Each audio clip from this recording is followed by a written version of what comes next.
Olá a todas e todos, meu nome é Siddhartha Ribeiro, eu sou neurocientista e hoje nós vamos falar sobre o impacto da revolução canábica na medicina moderna no curso de prescrição e acompanhamento terapêutico em cannabis medicinal. Deixa eu compartilhar minha tela com vocês. Aqui.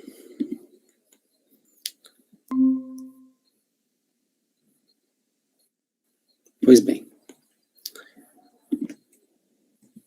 Sou neurocientista e hoje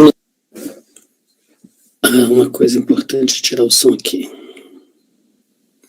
Pois bem, a gente pode dizer que a revolução biomédica da cannabis medicinal data dos anos 60, sobretudo pela ação do professor Rafael Mechoulam, da Universidade Hebraica de Jerusalém. O delta-9-THC é um dos canabinoides presentes na maconha, e ele já tinha sido isolado, mas ninguém tinha ainda estabelecido a relação dele com os principais efeitos psicoativos da cannabis. Em 1964, o professor Mechoulam e a sua equipe fizeram essa descoberta e ficou eternizada na história da medicina canábica pelo que ele fez com essa descoberta. Para demonstrar essa descoberta para sua equipe, para sua família, ele fez um bolo com delta-9-THC e serviu para todo mundo, e aí a esposa dele famosamente teria rido bastante, dito isso não fez efeito. Próximo slide. Perdão. Isso aqui mostra para vocês como que foi evoluindo ao longo do tempo a publicação científica sobre canabinoides, cannabis, marihuana, e vocês percebem que houve um pico depois da descoberta do professor Mechoulam, né, nos anos 60, mas depois houve uma queda nessas publicações durante os anos 70 e 80, que tem diretamente a ver com a proibição da cannabis e com as restrições à pesquisa. Entretanto, no final dos anos 80, houve a clonagem do receptor CB1, e o número de artigos começou a crescer bastante. Em 1992 houve a descoberta da anandamida, que é o primeiro ligante endógeno, o primeiro endocannabinoide, o canabinoide produzido pelo próprio sistema nervoso. E então isso levou a essa explosão que a gente verifica atualmente. Hoje em dia nós sabemos que os canabinoides estão envolvidos na resposta imune, no apetite, no sono, na ansiedade, na emoção, na dor, na locomoção, nas funções cardiovascular e respiratória, na pressão intraocular, na inflamação, no sexo, na reprodução, na formação de novas memórias, na remodelagem de circuitos neurais, na extinção de memórias traumáticas, neuroproteção, neurogênese, percepção, coordenação motora e criatividade, fluxo de pensamentos, motivação, etc.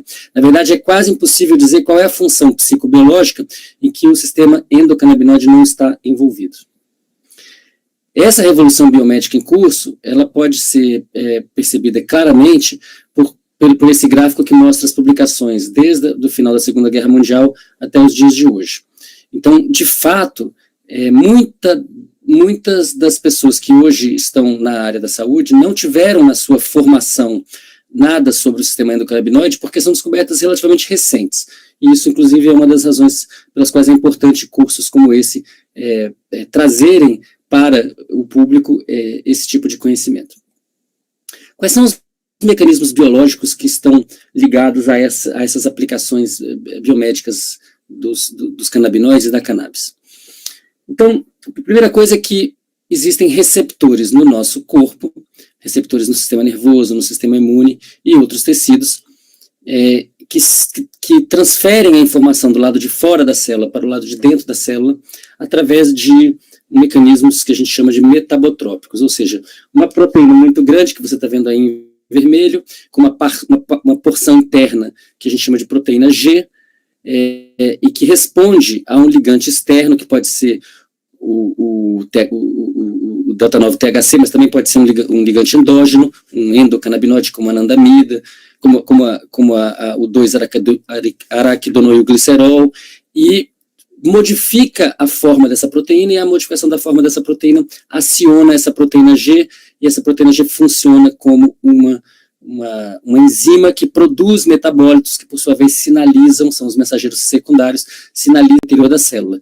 Esse tipo de estrutura é muito comum, na verdade. Os receptores da serotonina, da noradrenalina, da dopamina, da colecistoquinina têm essa estrutura, e hoje nós sabemos que os canabinoides não se ligam apenas a um receptor, que é o CB1, se ligam também a um outro chamado CB2, que originalmente se pensava que estava contido apenas no sistema imune, mas hoje nós sabemos que está também presente no sistema nervoso, e, na verdade, muitos outros receptores possuem alguma afinidade para canabinoides, os canabinoides são diferentes, e essa é uma fronteira em franca expansão, nosso conhecimento sobre como essas chaves, que são os ligantes, e as fechaduras, que são os receptores, como eles interagem, esse conhecimento está apenas começando.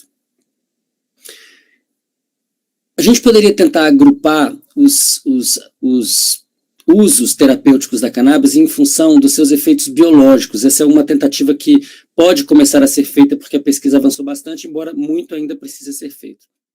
Então, existem doenças que, embora sejam muito diferentes e podem ter causas muito diferentes, acabam se parecendo, em alguma medida, por se caracterizarem pelo excesso ou inadequação da sincronização neuronal. Então, esse é o caso das epilepsias, da doença de Parkinson, da esclerose múltipla, de dores crônicas e neuropáticas, da síndrome de Tourette, do autismo. Em algum momento, em alguma parte do sistema, a sincronização neuronal está defeituosa, excessiva ou simplesmente num padrão aberrante. E isso talvez possa explicar uma série de efeitos da cannabis, porque a cannabis é capaz de desincronizar neurônios. A gente vai ver isso. Então, o conhecimento médico e científico sobre os efeitos antiepilépticos da maconha datam de 1843. Claro, a maconha está na farmacopeia da antiguidade, na Índia, na China, mas a ciência ocidental toma conhecimento disso nessa publicação de O'Shaughnessy em 1843. Hoje em dia existem já estudos, ensaios clínicos bem controlados, mostrando efeitos antiepilépticos do CBD. Um dos pioneiros da descoberta desses efeitos foi o professor Elisaldo Carlini, na Unifesp, junto com o professor Rafael Mechoulam, demonstrando esses efeitos primeiro em roedores, depois em seres humanos. O CBD tem sido tratado como, né, dentro do âmbito do proibicionismo, tem sido, digamos assim, há uma revisão da opinião de muitas pessoas, no sentido de dizer que o CBD é do bem e o THC é do mal. Então, muitos estudos estão sendo feitos com CBD puro, como a gente vai ver logo adiante. Talvez isso não tenha sido a melhor escolha científica, isso começa a mudar. Já existem estudos, começam a surgir estudos com o óleo da planta, então vindo de um extrato da planta, contendo CBD e THC, sobretudo por causa da entrada do Canadá no mercado da maconha medicinal, com a legalização e o desenvolvimento de várias empresas, corporações voltadas para óleos de cannabis ricos em THC e CBD e certamente outros componentes. Aqui vocês veem que então já é possível obter efeitos muito bons antiepiléticos para muitos pacientes, não para todos, utilizando esse tipo de medicamento. E uma coisa importante de ter em mente é que, e é relatado por muitos familiares de pacientes ou pacientes, é que quando o CBD puro está sendo utilizado para efeitos antiepilépticos, muitas vezes existe uma tolerância. E aí é necessário que exista também a presença de algum THC, isso evidentemente é caso a caso, depende da clínica mesmo, mas já começa a ser reportado na literatura que essa tolerância acontece. Esse foi um estudo apresentado no encontro da Sociedade Americana de Epilepsia, em 2018, mostrando que um remédio à base de CBD puro, mostra tolerância depois de 7 meses de tratamento. E esses efeitos antiepilépticos, muitos provavelmente estão relacionados a um efeito que foi observado em roedores por um grupo de pesquisa do professor Buzak, que é um grupo especializado no hipocampo, não é um grupo de estudo de canabinoides, mas um grupo de pesquisa que estuda a relação do hipocampo com o córtex cerebral, e um dos grupos mais importantes nesse assunto no mundo, demonstrando claramente que os canabinoides não diminuem ou aumentam a atividade desses neurônios no hipocampo, mas diminuem a sincronia entre eles, fazem com que eles deixem de se ativar concomitantemente e passem a se distribuir de maneira um pouco mais espalhada no tempo, o que faz com que crises epilépticas possam ser debeladas, porque não existe a possibilidade de uma sincronia perfeita, sem que exista uma redução da atividade neuronal, então sem a indução de um estado de torpor. Existem já vários estudos mostrando em estudos clínicos, alguns open label, alguns são já ensaios mais bem controlados, duplo cego, controlados por placebo, randomizados, mostrando efeitos muito interessantes dos canabinoides para o tratamento de sintomas da doença de Parkinson, sobretudo atenuando tremores e permitindo uma qualidade de vida muito aumentada e com efeitos bastante rápidos. Isso está emergindo, já existem pessoas no Brasil, algumas pessoas no Brasil com habeas corpus para plantio de cannabis medicinal para o tratamento da doença de Parkinson. Outras doenças que tem também, em que a cannabis medicinal também tem aplicação, parecem estar relacionadas e também condições, porque a senescência não é uma doença, é o que acontece com todos nós, essas doenças e condições estão ligadas à redução da neurogênese e da sinaptogênese, seja pelo envelhecimento natural, ou por um processo patológico, ou em processos de depressão. Nós sabemos que, ao longo da nossa vida, a neurogênese vai decaindo, mas existe neurogênese persistente através da adolescência e talvez mesmo na idade adulta, no hipocampo, no giro denteado do hipocampo, e a sinaptogênese acontece ao longo de toda a vida, ela também vai decaindo ao longo do tempo, mas ela acontece todas as noites, quando a gente vai para o sono de ondas lentas, na primeira metade da noite, ocorre bastante sinaptogênese, e depois no sono REM, muitas sinapses são eliminadas, mas outras são enriquecidas. Então é um processo bastante rico, que depende do sono, e é regulado por endocannabinoides. Hoje nós temos já vários estudos testando seja o CBD puro ou o CBD com o THC, em preparações diversas, testando esses efeitos contra a doença de Alzheimer, tanto em modelos in vitro quanto em modelos in vivo. E isso não é tão surpreendente, porque vários estudos mostram que canabinoides reduzem o estresse oxidativo, a neuroinflamação e a formação de placas amiloides e emaranhados neurofibrilares que estão relacionados à doença de Alzheimer. Há estudos também mostrando, em modelos animais, que canabinoides induzem neurogênese no hipocampo e tem efeito antidepressivo em roedores. Nós sabemos que os antidepressivos produzem também neurogênese, provavelmente esses efeitos antidepressivos são ligados à neurogênese. Então, é bastante interessante que isso também acontece para canabinoides. E esse artigo aqui é bastante importante, vale a pena prestar atenção nele, porque ele mostra que o THC, que muitas vezes é vilificado, muitas pessoas no Brasil não reconhecem que ele tem efeitos terapêuticos importantes, embora o remédio que está disponível na farmácia há 3 anos contenha mais THC do que CBD, esse estudo mostra que, na verdade, os efeitos podem ser muito interessantes dependendo da idade de quem está recebendo esse THC. Nesse caso, é um estudo feito com camundongos, não estamos falando aqui de um efeito placebo, e o que eles fizeram foi tratar os animais com THC ou com veículo por 28 dias. E depois de 28 dias, esses animais passaram por uma série de tarefas, reconhecimento de objetos, reconhecimento de outros indivíduos e navegação espacial, e depois eles tiveram seus cérebros estudados para fazer uma pesquisa sobre a expressão de diferentes genes. Eles estudaram 3 tipos de animais jovens, animais maduros e animais idosos, e mostraram que nos animais jovens o THC causava uma redução das capacidades cognitivas. Os animais ficavam com mais dificuldade de fazer o aprendizado das tarefas. Perdão, voltando aqui. Entretanto, nos animais maduros e nos animais idosos, essa relação se inverteu. Os animais que foram tratados com THC tiveram um desempenho melhor do que os animais tratados com veículo. Então, a gente poderia dizer, para simplificar, que o THC fez os camundongos jovens ficarem meio bobos e fez os camundongos adultos e idosos ficarem muito espertos, muito inteligentes.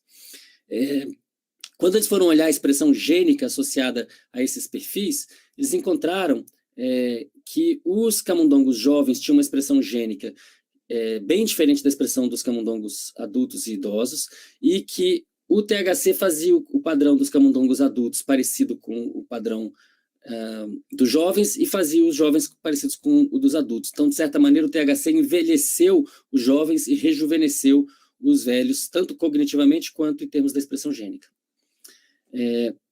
Esses canabinoides também são muito importantes para a clínica oncológica. Isso é uma coisa que tem ficado muito importante nos Estados Unidos, na Europa, em Israel, que são as fronteiras dessa pesquisa. E isso acontece por duas razões. A primeira, que é uma coisa muito conhecida há muitas décadas, é que os canabinoides são muito bons para mitigar os efeitos adversos da quimioterapia e da radioterapia. Isso todo mundo sabe por quê? Porque essas oncoterapias, elas frequentemente causam perda de apetite, insônia, ansiedade, dor, desconfortos de vários tipos, enfim, uma saída do equilíbrio, um afastamento da homeostase. E a cannabis facilita essa homeostase, facilita o sono, aumenta o apetite, diminui a dor, diminui a ansiedade. O que nós não sabíamos até mais ou menos 2014 é que os canabinoides também têm efeitos antitumorais.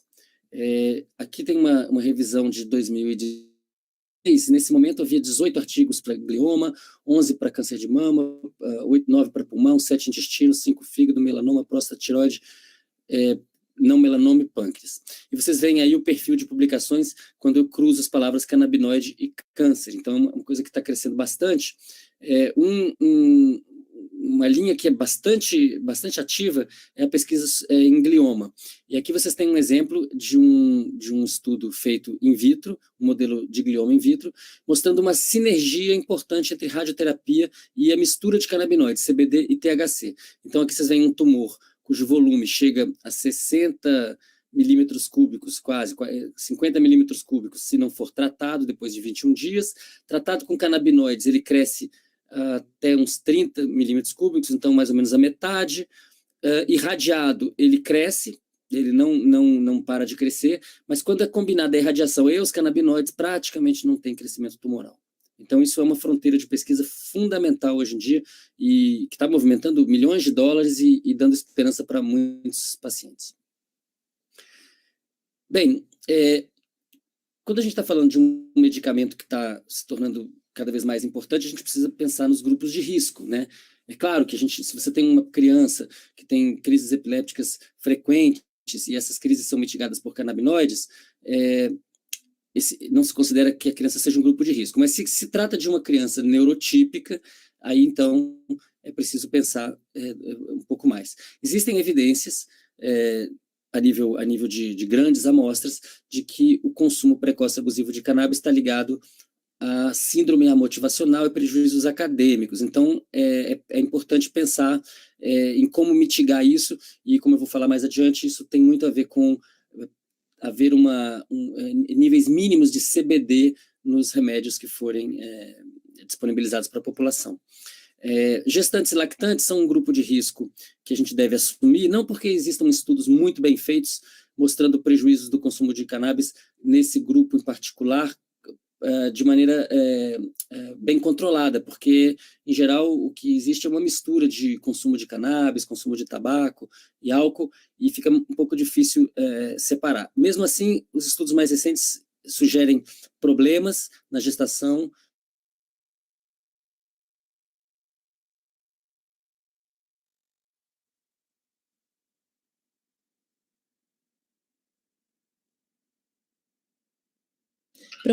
Professor, travou um pouquinho o seu áudio, se você puder retomar o slide anterior.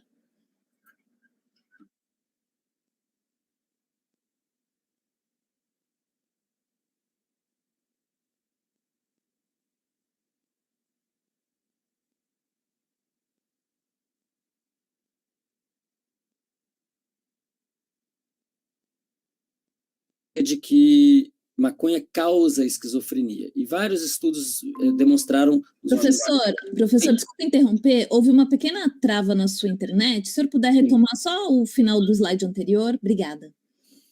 Espera aí, desculpa. Eu vou fazer o slide anterior de novo, talvez? Perfeito. Tá, peraí. Isso. Posso ir? Por favor. Bem, se nós tivermos que considerar os grupos de risco da cannabis, eu diria que nesse momento são 4. No caso das gestantes e lactantes, não existe uma evidência conclusiva de que pessoas que consumiram cannabis nessas condições necessariamente terão prejuízos.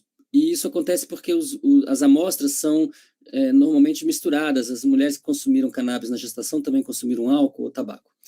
Mesmo assim, as evidências mais recentes apontam para possíveis problemas. Existe o envolvimento do sistema canabinoide na embriogênese, então acho que é bastante seguro admitir que gestantes lactantes devem se abster de consumo de cannabis, e se forem fazer uso de cannabis medicinal, é preciso cuidado, bastante cuidado.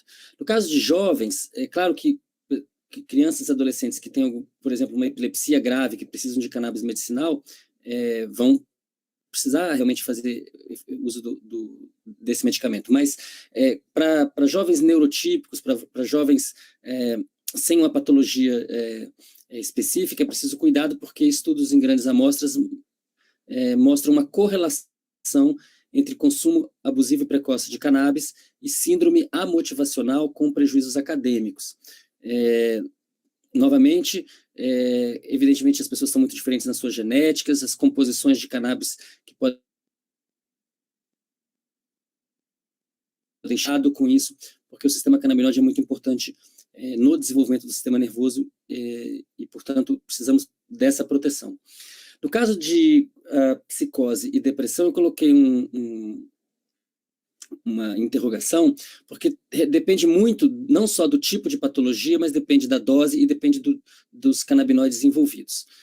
Por muito tempo se acreditou, e se propagou, inclusive, muito no Brasil,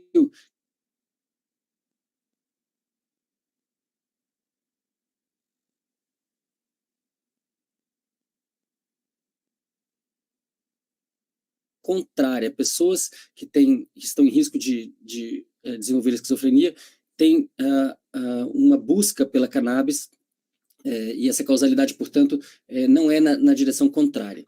Esse é um dos estudos importantes, recentes sobre isso. E por que isso seria assim? É porque a cannabis contém substâncias antipsicóticas, em particular o CBD.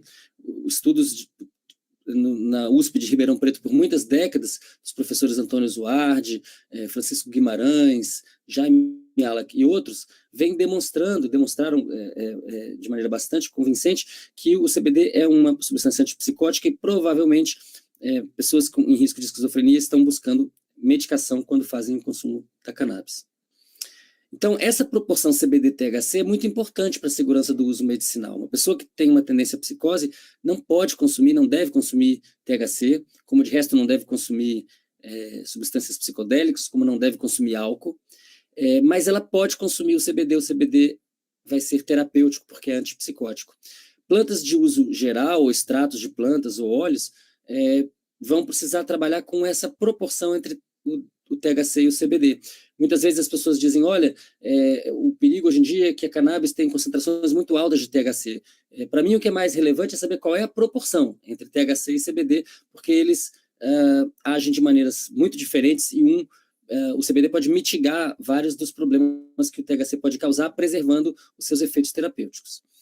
Hoje em dia, a indústria gigante que está se organizando em torno da cannabis medicinal vem tratando a imensa variedade de genéticas de cannabis, que já extravasaram há muito tempo a separação tradicional das subespécies sativa, índica e ruderalis, vem tratando em termos de quimiotipos ou variantes químicos, chemovars, que são classificações da planta de acordo com a composição química. Então, o tipo 1 é aquele que predomina o THC, o tipo 2 é aquele que tem equilíbrio entre THC e CBD, e o tipo 3 é aquele que predomina o CBD.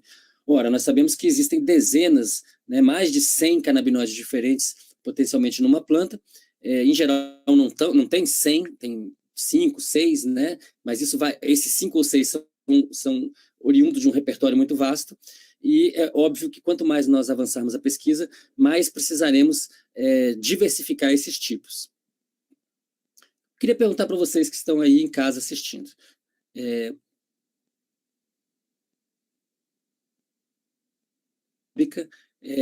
De uma maneira ampla, geral. A planta inteira, ou seja, um extrato, um óleo feito com a planta de amplo espectro, ou um princípio ativo isolado? O que vocês acham? Antes da gente dar uma resposta cabal, vamos pensar um pouco mais e adquirir um pouquinho mais de informações a respeito disso. Então, é importante a gente ter em mente o conceito do efeito comitivo, o entourage effect, proposto pela primeira vez em 98 nesse artigo de Ben Shabbat e do professor Mechula. Aliás, está falando aí que ele é do Instituto Weizmann, mas ele não é do Instituto Weizmann, do Instituto da Universidade Hebraica de Jerusalém. Existem muitos tipos diferentes de canabinoides, são mais de 110 hoje em dia. E a proposta do efeito comitiva é que os canabinoides têm efeitos terapêuticos mais importantes quando agem em grupo, em conjunto, uns mitigando ou tamponando ou compensando os efeitos dos outros. Em particular, isso vai moléculas praticamente idênticas. Se vocês olharem, elas têm a mesma fórmula química, a única diferença é uma ligação que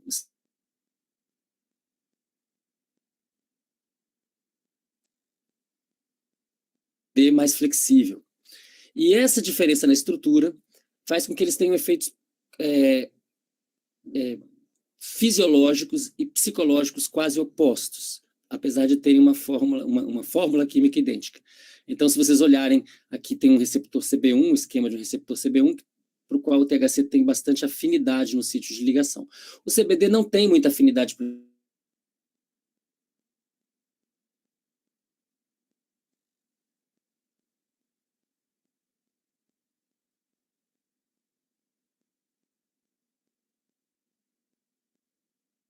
mude de forma. Professor, desculpa interromper, sua internet está falhando um pouquinho, a gente perdeu o início desse slide, se o senhor puder retomar, agradeço. Espera só um pouquinho, deixa eu ver se eu...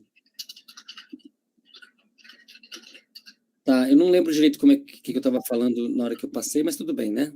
Não, tudo bem, não tem problema, pode dar sequência, só para avisá-lo também da questão da internet, tá? Tá. Isso acontece porque o THC e o CBD, embora tenham efeitos... Perdão.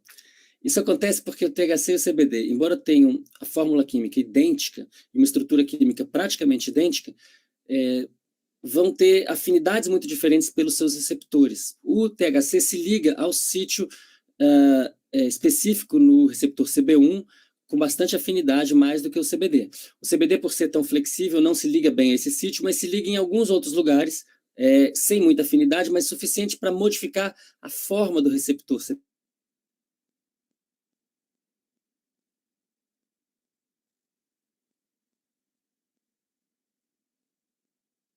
Agonizando o outro, e, portanto, isso cria a possibilidade da sinergia e da mitigação dos efeitos adversos do THC. O THC tem efeitos terapêuticos importantes, mas ele causa, por exemplo, problemas de memória de curto prazo, que o CBD mitiga.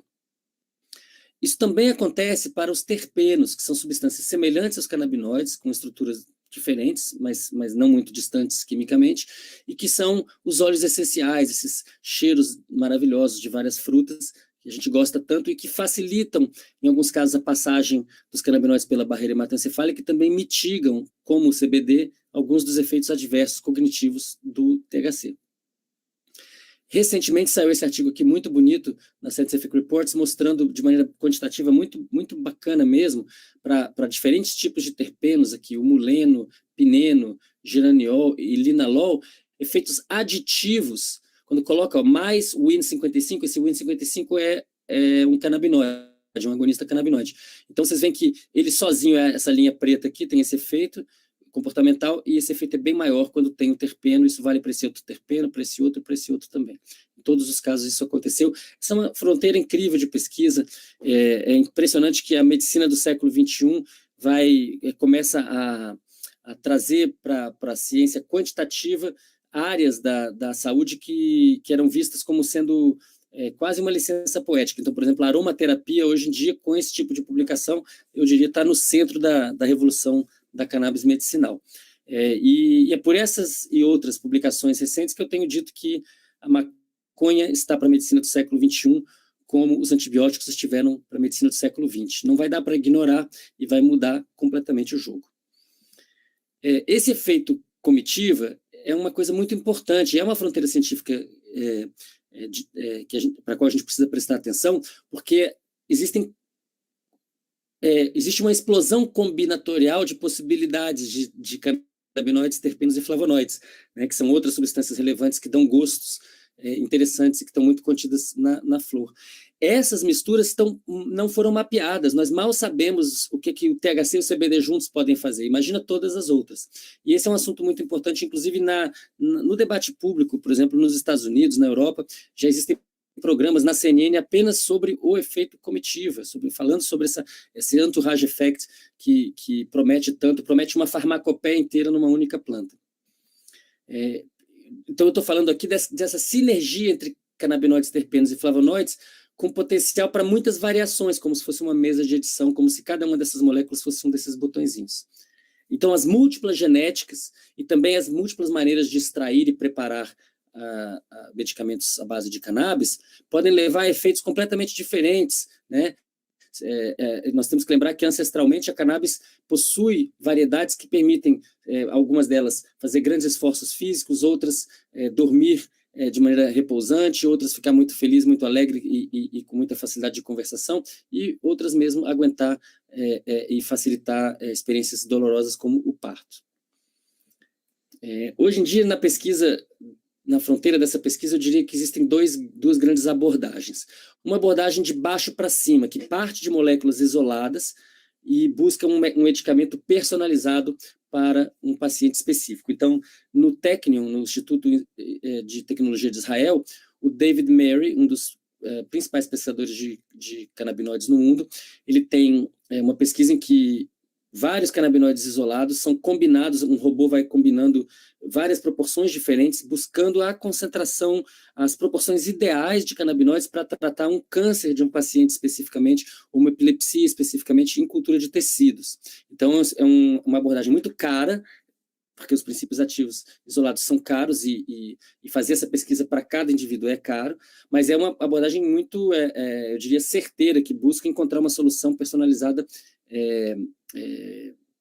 em pouco tempo e chegar a um medicamento ideal para aquela pessoa naquele momento específico daquela patologia. A outra abordagem oposta, que também é muito interessante, está sendo tentada em vários lugares, aqui eu dou o exemplo da GH Medical, que é uma empresa da Holanda, em que eles, em vez de partirem das substâncias puras para uma composição específica, personalizada, eles fazem uma abordagem de cima para baixo. Então, partem de muitas genéticas diferentes, de muitas plantas diferentes, e vão buscar qual é a planta ideal para esse paciente com essa doença, nesse momento específico dessa vida. Então, é a mesma ideia de personalizar a medicina, mas nesse caso, partindo da riqueza de espécies que já existem, das genéticas que já existem, e por isso eles financiam um programa chamado Strain Hunters, caçadores de cepas, que eles financiam expedições para que as pessoas vão à África, à Ásia, buscando cepas genéticas novas para poderem transformar em remédios. Eu recomendo que vocês busquem nesse site aqui, tem muita informação relevante sobre as doenças, diferentes doenças, aplicações de canabinoides a essas doenças, com informação científica relevante, inclusive sugestões de posologia. Então, voltando para aquela pergunta, com base em tudo que a gente viu hoje, o que vocês acham que é melhor para a medicina? A planta inteira ou o princípio ativo isolado? Vou deixar vocês escolherem. Eu vou dizer para vocês o que eu acho. O que eu acho é que depende. Porque depende da condição daquela pessoa, do paciente, da paciente que está precisando daquele medicamento naquele momento específico.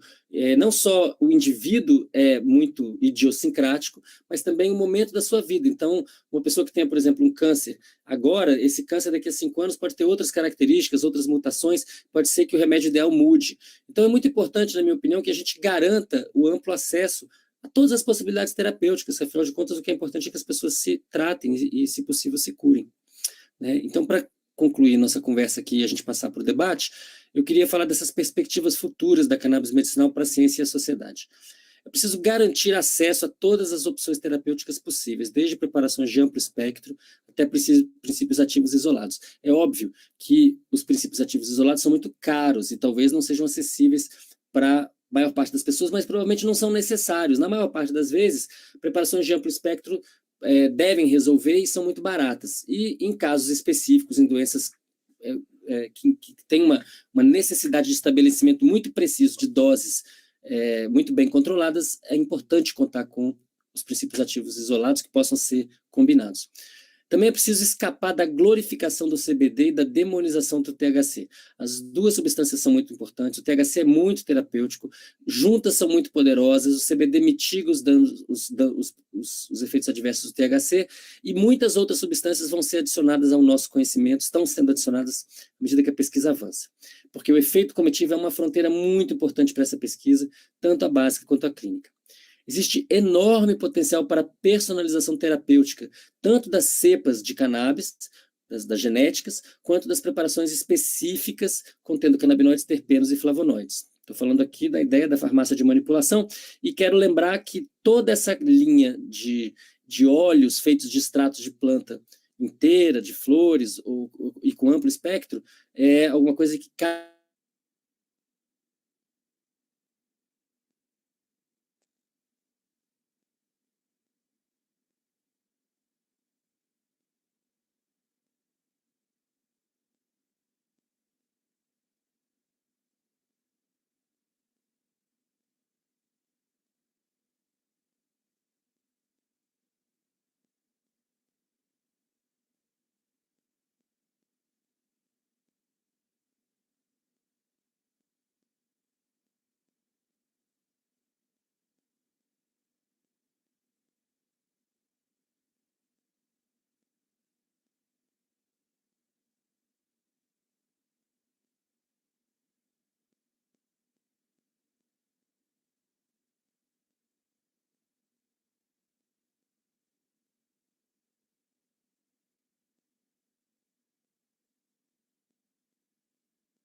Eu vou.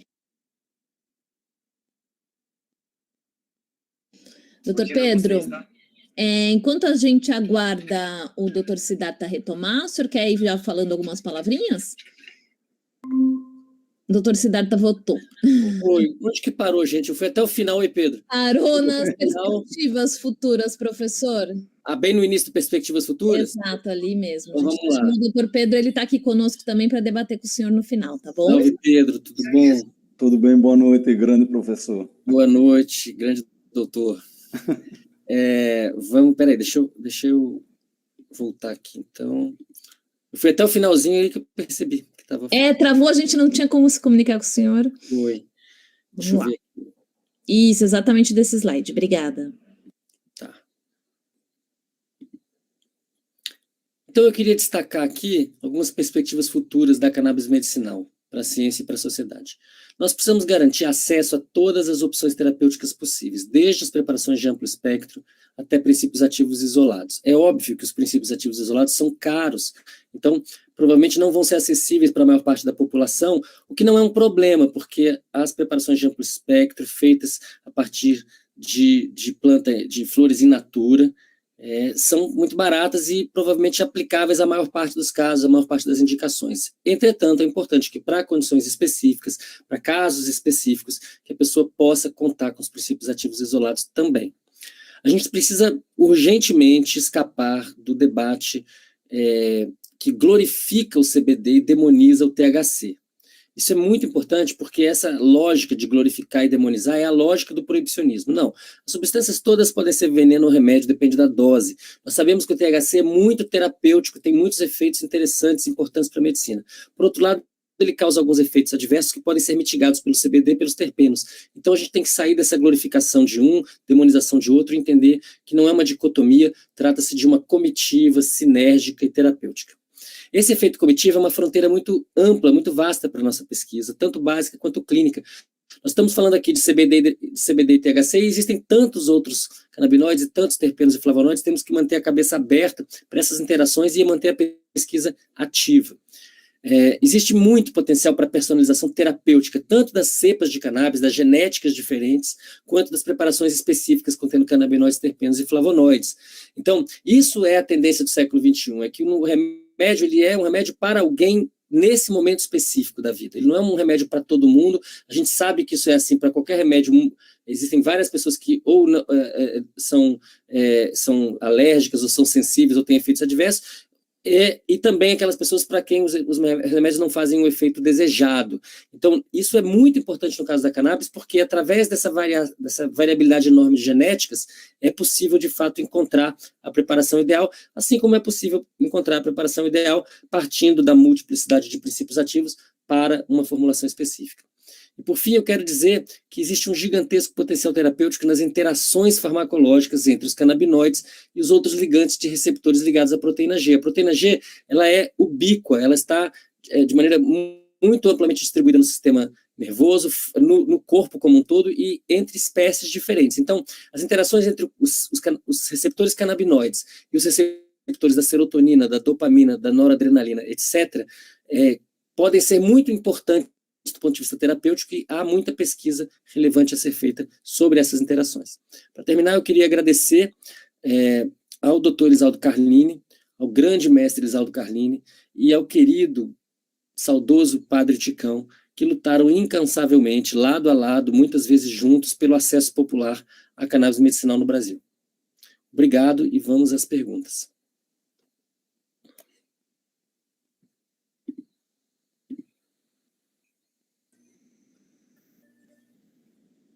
Oi, estão conseguindo me ouvir? Sim. Bom, primeiramente, boa noite, né, a todas e todos que estão aqui nos assistindo. Quero, antes de mais nada, em nome do grupo do Instituto Ananda Mida, agradecer à plataforma Manoli pela oportunidade de abrir as portas para que a gente possa estar também ampliando esse conhecimento, né, a respeito, né, do uso da cannabis, do que é a política da cannabis, do que vem sendo a política proibicionista como um todo, ou seja, um esclarecimento do tema como um todo, e, evidentemente, fazer um agradecimento especial, né, ao professor Siddhartha, pelo mesmo motivo que ele agradeceu ao professor Elisaldo Carlini e ao Padre Ticão, porque é um grande missionário, né, do conhecimento, e também por aceitar estar aqui conosco, né, nesse curso, ministrando, que a Manoli abriu agora de prescrição de cannabis medicinal, junto com o Instituto Ananda Mida, ministrando uma aula, ampliando o seu conhecimento, e de estar com a gente aí nesse papel de consultor científico. Muito obrigado, professor Siddhartha, você realmente é uma pessoa muito especial, não só para mim, mas para todas as pessoas do Brasil e do mundo. Tá?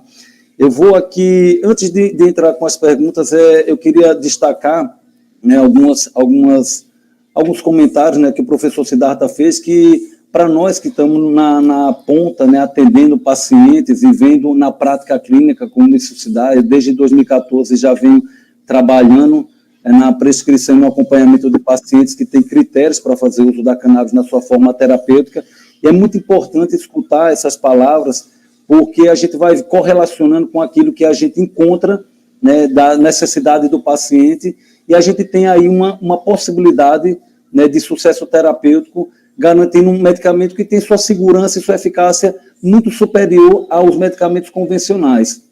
E as razões, é importante entender também as razões pela qual a cannabis ela não vem sendo utilizada ao longo desses anos, né? Esse motivo proibicionista, que quando a gente busca no registro histórico, ele está vinculado, né, pelas próprias frases dos que impulsaram o proibicionismo, a uma política racista.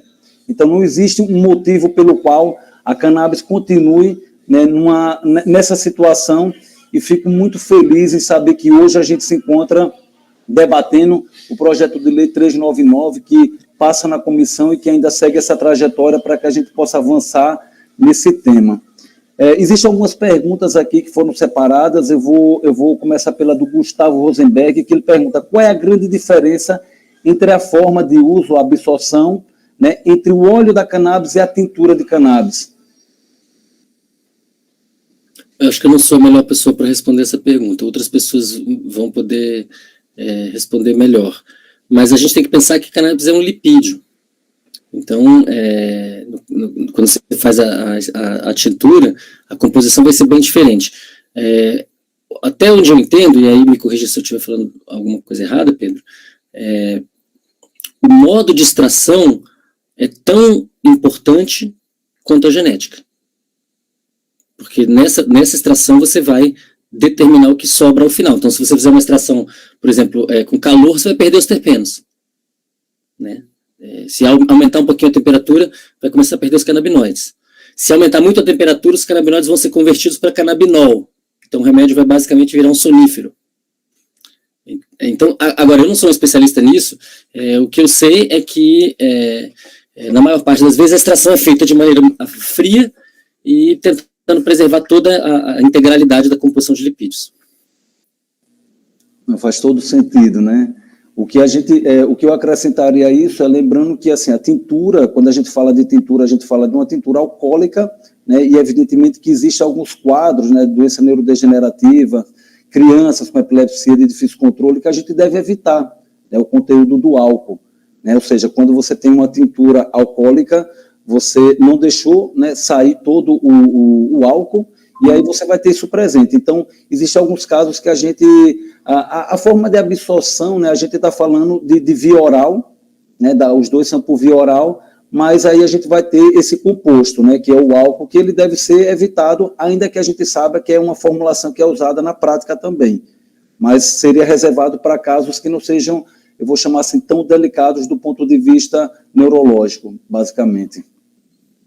Mas é isso aí. Jorge pergunta, alguns fármacos antipsicóticos apresentam efeitos colaterais importantes.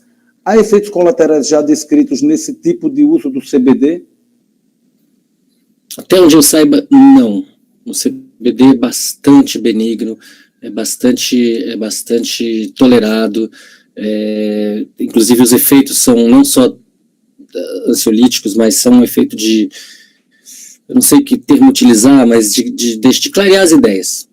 E são, nesse sentido, muito diferentes dos efeitos do THC, que tem né, uma tendência a misturar as ideias. No caso do CBD é o contrário. Agora, eu não sei em que medida, e talvez o Pedro saiba, em que medida isso foi avançado na USP de Ribeirão Preto para eliminar completamente o uso de antipsicóticos. Não sei em que medida isso está sendo combinado ou sendo usado como primeira opção, por exemplo. Então, na verdade, isso daí vai depender de caso a caso, né? E, assim, evidentemente que vai lembrar... Quando a gente prescreve a cannabis, né, os seus derivados, a gente sempre vai buscando o efeito, né, desses compostos, baseado naquilo que a gente está prescrevendo, um extrato rico em CBD, um extrato rico em THC, né, dependendo da avaliação daquele paciente específico, mas a busca pelo desmame, né, a retirada gradativa dos medicamentos convencionais de maneira responsável, ela é um alvo que a gente vai buscando na prática clínica e que se consegue muitas vezes, né? Então, assim, o CBD, como toda substância, a gente não pode dizer que ela é inócua, mas vai depender da dose, mas segue esse conceito, né? Os efeitos colaterais dos canabinoides, inclusive assim, do próprio THC, dependendo da própria dose, mas aí tem que ter uma cautela, né, maior, mas eles são efeitos que eles são brandos e são reversíveis e tem uma vantagem adicional, né? Os tratamentos convencionais, eles são tratamentos onde você tem um medicamento que você utiliza uma dose de 500 miligramas e às vezes quando você quer subir, você sobe para 1000. Aqui não, como a gente tem a chance de ir titulando essa dose gota a gota, a possibilidade de aparição de efeitos colaterais, ela se reduz, ela vai aparecer de maneira mais branda e a gente tem a possibilidade de estar corrigindo. Mas, em comparação aos medicamentos antipsicóticos, com certeza, se a gente for analisar o que a gente tem que analisar a hora de se prescrever, que é o risco-benefício, o CBD ele sai à frente de qualquer medicamento convencional que eu conheça até o momento, né? Deixa eu colocar aqui agora... Quem mais?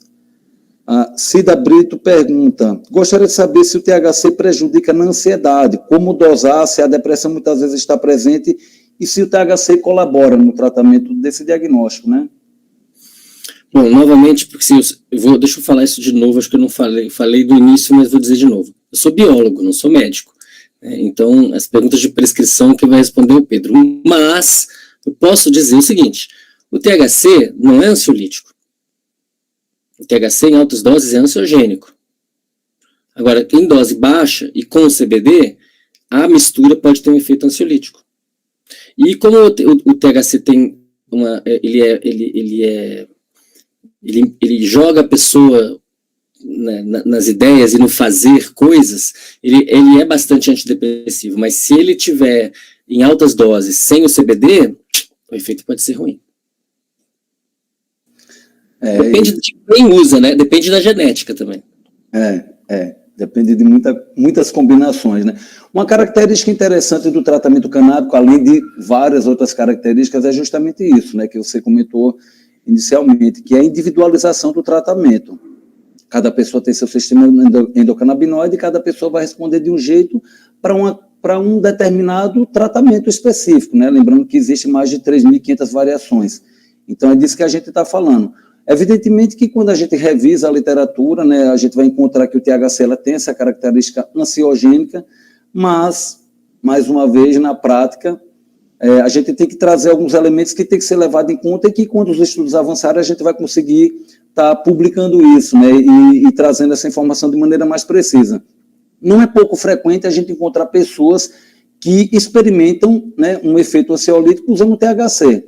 Um exemplo que eu sempre costumo falar é você pegar aquelas pessoas que são os usuários hedônicos, que a gente pode falar, e que muitas vezes são usuários terapêuticos, mas que não estão legitimados como pacientes, e se autotitulam, às vezes, como uso recreativo, mas que estão fazendo uso terapêutico e se beneficiam do efeito ansiolítico do THC. Uma pessoa, não é pouco comum a gente encontrar uma pessoa que usa maconha e vai dormir. E então, assim, aquele efeito de indução do sono, ansiolítico, atribuído ao CBD, muitas vezes a gente vai encontrar no THC, inclusive quando ele é feito da forma que não é a mais adequada, que é a fumada. Mas mesmo assim você encontra pessoas que falam, você usa maconha por quê? Eu fumo maconha para dormir. E aí você tem um efeito, e essa pessoa que está fumando maconha para dormir, evidentemente que, levando em conta aquelas espécies, né, que o professor Siddhartha citou aqui, ele vai estar em acesso com uma planta que tem, uma espécie que tem que é rica em THC. Então, essa pessoa está experimentando um efeito do THC como ansiolítico ou como indutor do sono. O que a gente precisa é fazer esse ajuste para não passar, né? Porque realmente, se você tem, dependendo de pessoas até em baixa dose, ou a maioria das pessoas em alta dose, o THC, ele vai, até que se prove o contrário, desencadear esse quadro de ansiedade, né? Podendo chegar até a uma síndrome do pânico, que é conhecida bad trip, né? Vamos lá. Humberto pergunta, como estamos em questão da legislação ligada ao consumo medicinal da cannabis e também com relação às pesquisas, né?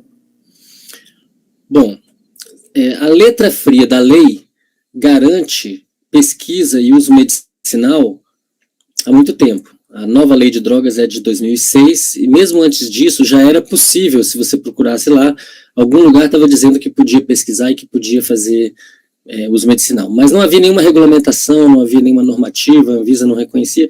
Isso veio mudando nos últimos anos. A Anvisa reconheceu primeiro o CBD, depois reconheceu a planta, o Mevatil entrou no mercado com THC e CBD, e agora a gente está, né, acabou de acontecer a aprovação do relatório da PL 399, que visa regulamentar o cultivo de cannabis no Brasil para uso medicinal, tanto de empresas quanto de associações de pacientes sem fins lucrativos.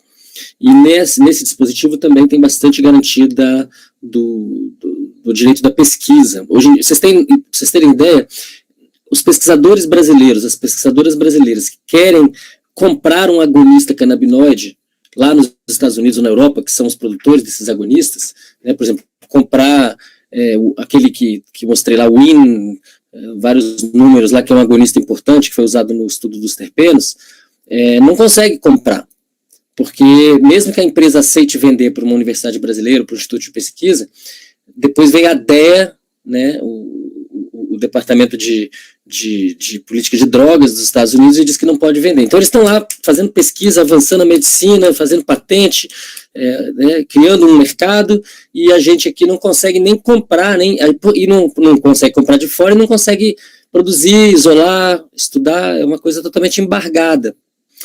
Uma modificação que aconteceu nos últimos anos é que vários pacientes, ao obterem habeas corpus para plantio doméstico, em alguns casos, os próprios habeas corpus solicitavam que as universidades fizessem um apoio técnico para poder dosar os canabinoides.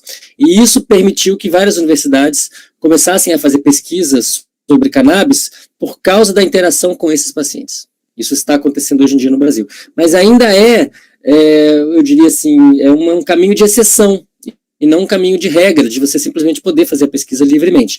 O PL 399, se for aprovado em plenário, se passar pelo Senado, se não for vetado pelo presidente, ou se esses vetos forem derrubados, pode vir a transformar esse panorama. Cada vez que eu ouço o professor Siddhartha falar, eu fico lamentando de não ter conhecido o livro Maconha, Cérebro e Saúde em 2007.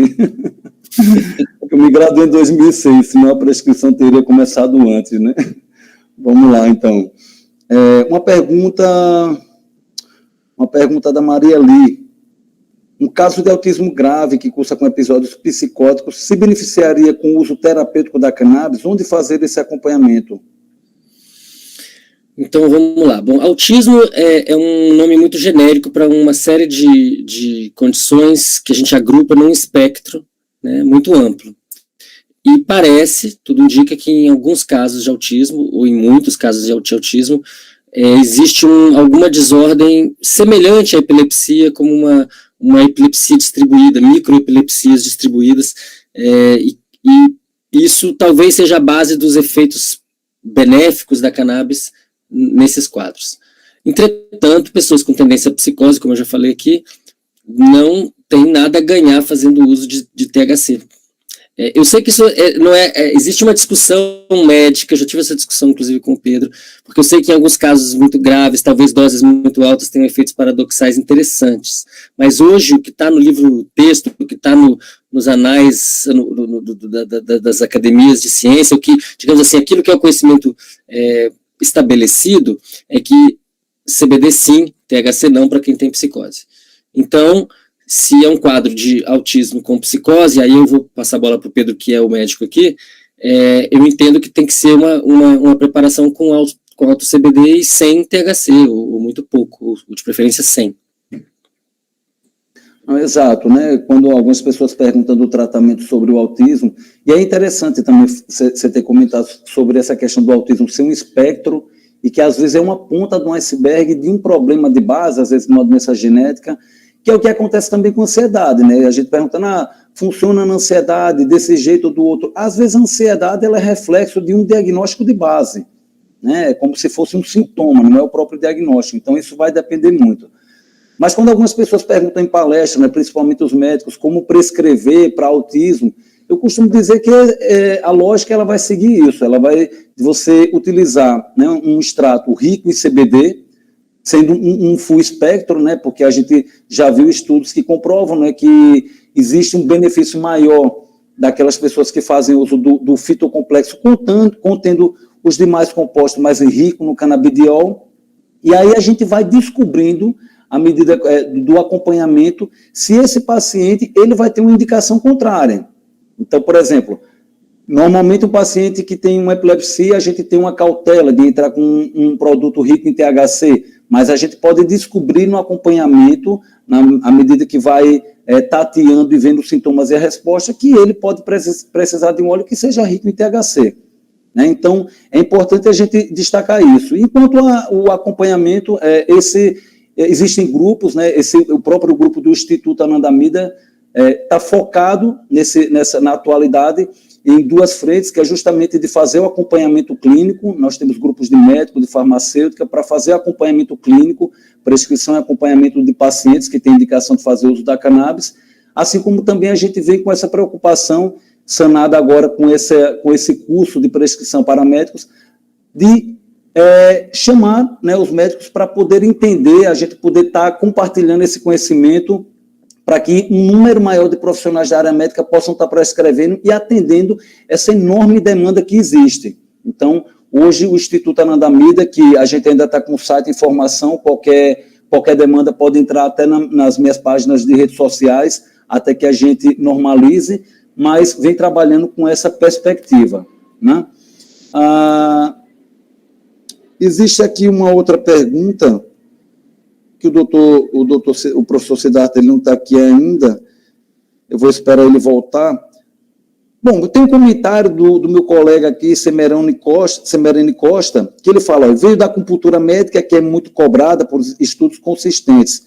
Embora a acupuntura tenha avançado meses nesses campos, permanece uma desconfiança no meio médico, o que parece acontecer com a cannabis. É um comentário muito pertinente, porque eu venho da acupuntura também, né? A minha primeira especialização foi na residência de acupuntura aqui no Hospital das Clínicas da Universidade Federal de Pernambuco, e eu costumo dizer que a ciência canábica, ou canabinoide, ela traz muita semelhança com a acupuntura, né? A acupuntura, ela vem da China, assim como também os primeiros relatos da cannabis também vem da farmacopeia chinesa, também surge por ali. Tem o princípio do yin e do yang, que é aquela, para quem não conhece, é aquela bola, né, que é preto e branco, que eles têm um princípio de serem opostos e complementares, que é algo que acontece com o THC e o CBD. Tem a semelhança também de sofrer o preconceito, né? Então existe muita semelhança entre a medicina oriental, levando em conta que a acupuntura ela é um braço, né, da medicina oriental, e a ciência canábica. Então, para você, colega médico, que é acupunturiatra, né, médico que tem essa especialização, é importante que se empodere também desse conhecimento da ciência canabinoide, que não vai ter grandes dificuldades, porque existem muitas semelhanças entre a acupuntura e a ciência canábica, né? O meu colega e amigo Alexandre Salles, o que os estudos atuais falam sobre a sinergia entre CBD e THC com o uso da psicoterapia associada ao uso das substâncias psicodélicas. Há possibilidade de usos concomitantes dessas duas terapias?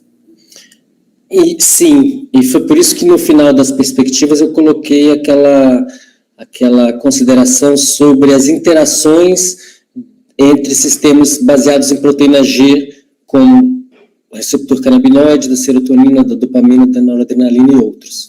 Se você olhar esses receptores do ponto de vista de por fora da célula, eles são todos diferentes, eles têm estruturas diferentes do lado de fora, são glicoproteínas com várias subunidades e vários sítios de ligação. Se você olhar do lado de dentro, eles são todos parecidos, eles todos têm proteína G, inibitórias, excitatórias ou modulatórias. Então, existe, inclusive, evidência de que eles trocam essas proteínas G entre eles e nós sabemos que existem interações importantes. Pessoas que estão sob efeito de um psicodélico clássico, serotonérgico, que tem um efeito por várias horas, 4 horas, 6 horas, 8 horas, depende da substância e da dose, podem ter um aumento, um prolongamento desses efeitos com a utilização de canabinoides. Então, essa interação é uma interação de interesse científico. Evidentemente, a gente está falando aqui de terapias que são psicoterapias assistidas por substâncias, e não simplesmente a pessoa tomar o remédio. É um remédio muito poderoso, utilizado num momento específico, com psicoterapia antes e depois da experiência, para fazer a integração. Eu acho que eu respondi a pergunta, tinha um finalzinho da pergunta que é sobre... A possibilidade... não, acho que é isso, né? Ele fala, o que os estudos atuais falam sobre a sinergia entre CBD e THC com o uso da psicoterapia associada ao uso de substâncias psicodélicas, e se há possibilidades de uso concomitantes dessas duas terapias. Sim, sim. Uhum. Tá aí respondido para o doutor Alexandre Salles, que vem se aprofundando no estudo dos psicodélicos, e ninguém melhor para perguntar sobre cannabis e psicodélicos do que o professor Siddhartha.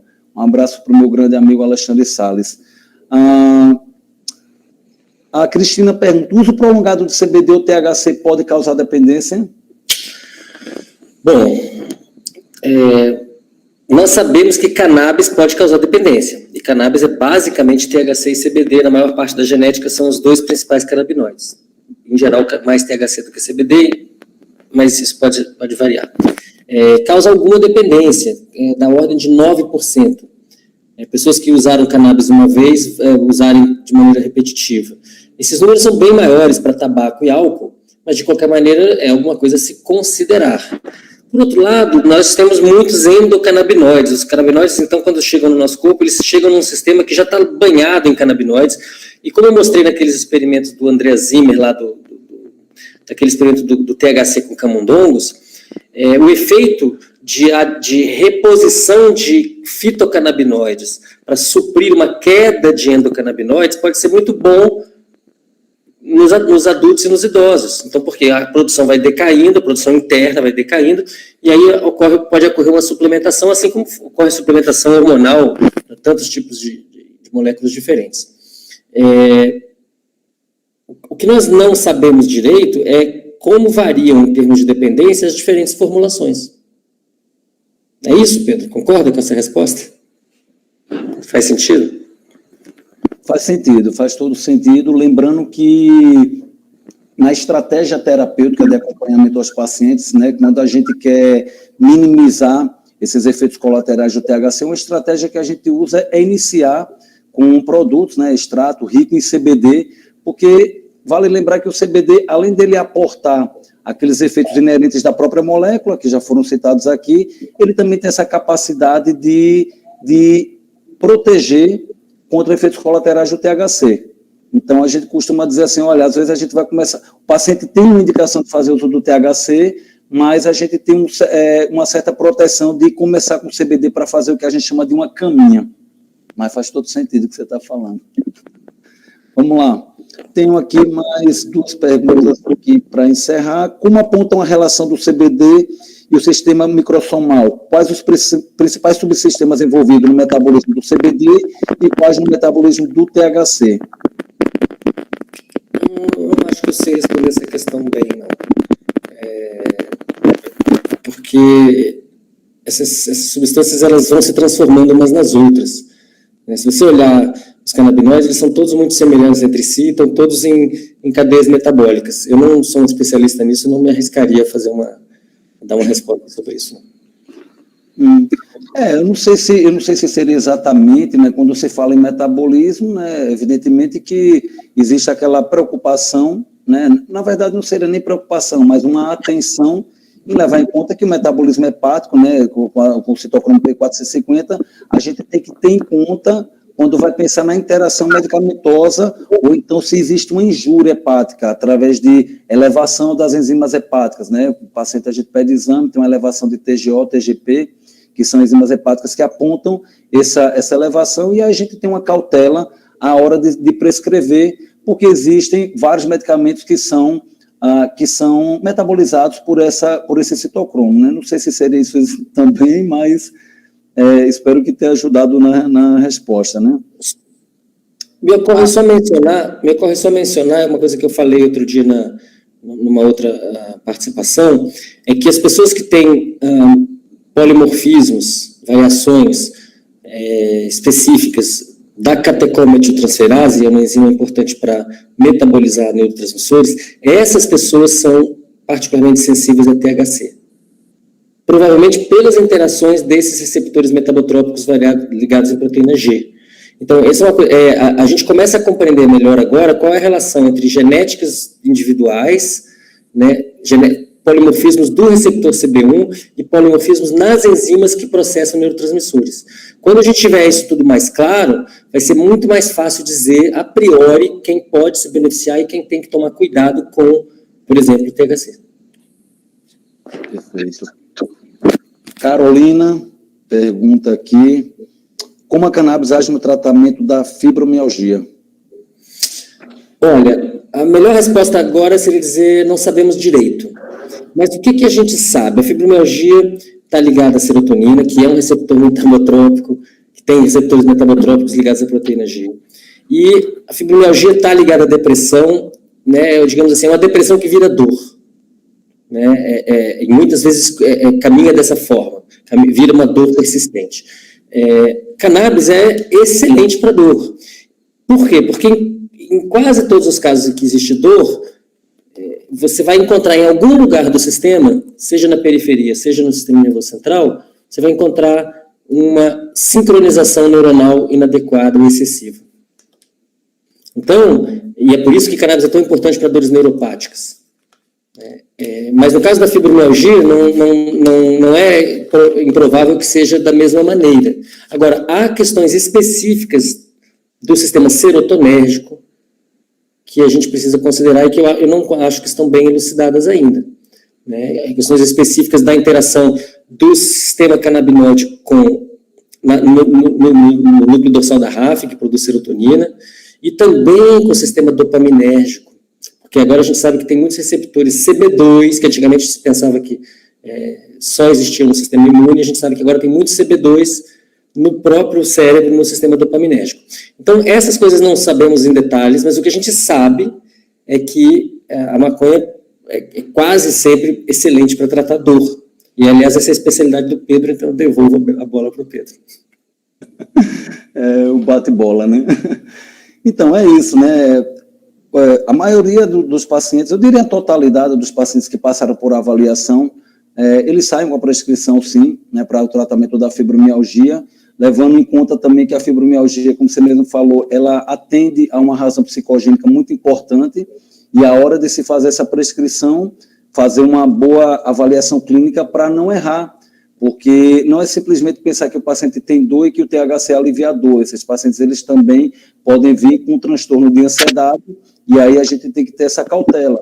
Né? Então, de maneira geral, do ponto de vista fisiológico, né, eu vi um trabalho que o professor Fernando apresentou no Congresso de Acupuntura, falando sobre alterações dos shunts, né, que são os encontros das artérias e veias, né, nas partes mais distais do corpo, como sendo uma fisiopatologia da fibromialgia, mas de maneira geral o que eu posso dizer, não necessariamente dos canabinoides agindo nessa fisiopatologia, mas no quadro clínico que a gente vai encontrar é uma modulação, que é a proposta do tratamento com a cannabis, tanto do tratamento do aspecto da saúde mental como da saúde física. São os pacientes que eles costumam responder bem ao tratamento, e a cannabis também costuma ter um efeito muito importante em um dos sintomas que acompanham a dor, que é o da alodínia, né, que é aquela sensação dolorosa frente a um estímulo não doloroso. O paciente que chega reclamando que passar o dedo na pele pode causar um desconforto.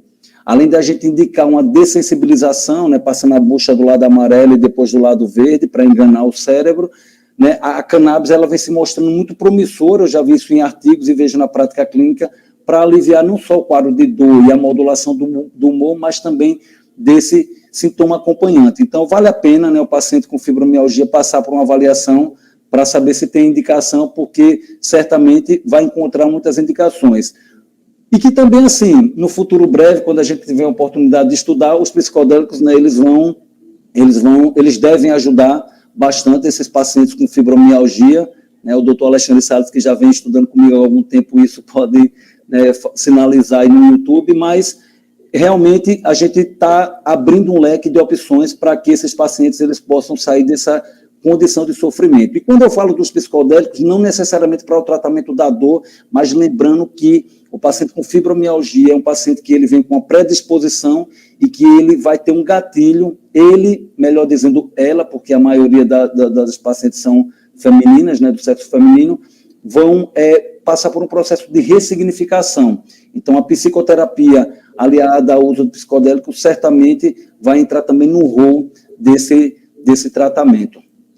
E como a gente encerra aqui as perguntas, eu também vou me despedindo, né, temporariamente, agradecendo mais uma vez a plataforma Monole por essa oportunidade, em nome do grupo do Instituto Anandamida, e agradecer, né, ao professor Siddhartha por esse conhecimento que sempre está sendo espalhado, né, esse papel importante, principalmente num momento como hoje, e convidar, né, os profissionais da área médica para que venham conhecer nessa terapia, para que possa usar em benefício do seu paciente, convidar para estar participando desse curso que a gente preparou com muita responsabilidade, muita seriedade, e que a gente quer compartilhar com cada uma e cada um de vocês. Muito obrigado, professor Siddhartha, gratidão imensa e eterna a você, e deixando aí a palavra com você. Então, obrigado pela oportunidade de falar desses assuntos que são tão relevantes, e fico muito feliz que exista tanto interesse, que tantas e tantos profissionais de saúde se voltem para cannabis, porque, de fato, é uma revolução mundial. O Brasil não pode ficar atrás. Evidentemente que a pressão dos pacientes é muito grande, mas é muito importante que as pessoas que estão fazendo, olhando para esses pacientes de maneira tão cuidadosa, que tenham, como disse o Pedro, à sua disposição todo o leque de opções e que possam, na minha opinião, vou dizer bem francamente, compreender a importância de olhar para a cannabis como candidata a ser a sua primeira opção, e não a última. Obrigado.